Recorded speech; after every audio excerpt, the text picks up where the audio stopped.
Hello, I'm meteorologist Sabrina Fine. Another scorcher today, but here's some good news for you.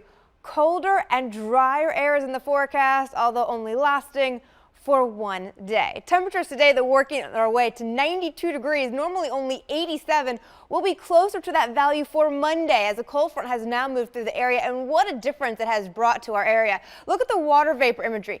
See this area shaded in brown? That's a dry air mass that's in place, so it feels nice outside, right? Crisp, refreshing, not too bad to be out there by the pool if you don't mind a little bit of the wind. All of the moisture, though, hanging out into the Atlantic, that's going to surge our way by the time we get to Tuesday night. So yet again, you really can just enjoy your Monday before the heat and humidity start to begin to build yet again.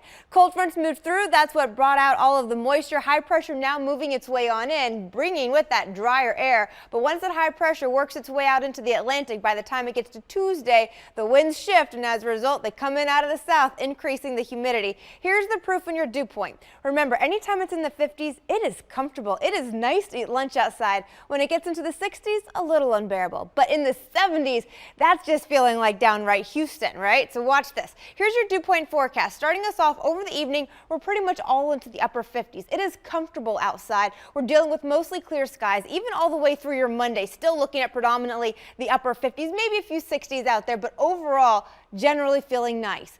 Tuesday morning, we start to inch our way into the lower 60s, so starting to feel a little bit sticky. But what a difference it makes by the time we get into Tuesday evening. Now the 70s are popping up, right? Annapolis, Bel Air, and Parkton, and that is when it is almost unbearable. You just step on out and you already feel drenched. So by Tuesday evening, we'll notice the humidity increasing, so much so that by Wednesday, all of that moisture then begins to result into a few thunderstorms lasting us all the way through the 4th of July weekend. So for tonight, no complaints, right? Temperatures falling around 54 in Westminster. You're around 60 degrees in Ellicott City, 60 also into Perry Hall. Towson going for 61 tonight, and even out over toward Haverty Grace, about 60 degrees. Further down in Centerville, about 60 degrees, and St. Michael's about 65.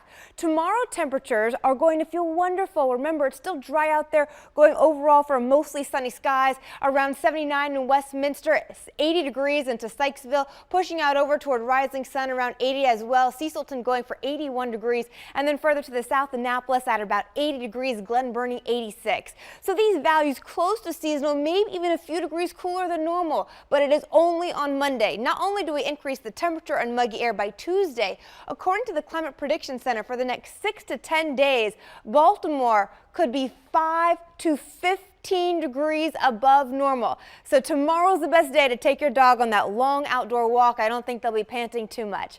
7-day forecast for you. Noticing your temperatures about 85 degrees with mostly sunny conditions tomorrow with the dry air. Already by Tuesday, we're looking at 90. So the temperature has gone up, so will the humidity. You start to feel the mugginess now all through Wednesday, leading to a 40% chance of rain.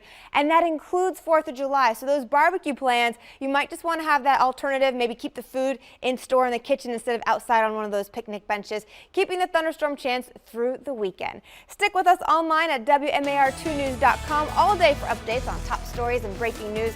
Also for news and weather while you're on the go, download the WMAR2 app in the App Store. You can watch live radar and get breaking news sent straight to your phone. Thanks for watching. This WMAR2 News Update is sponsored by Jones Junction.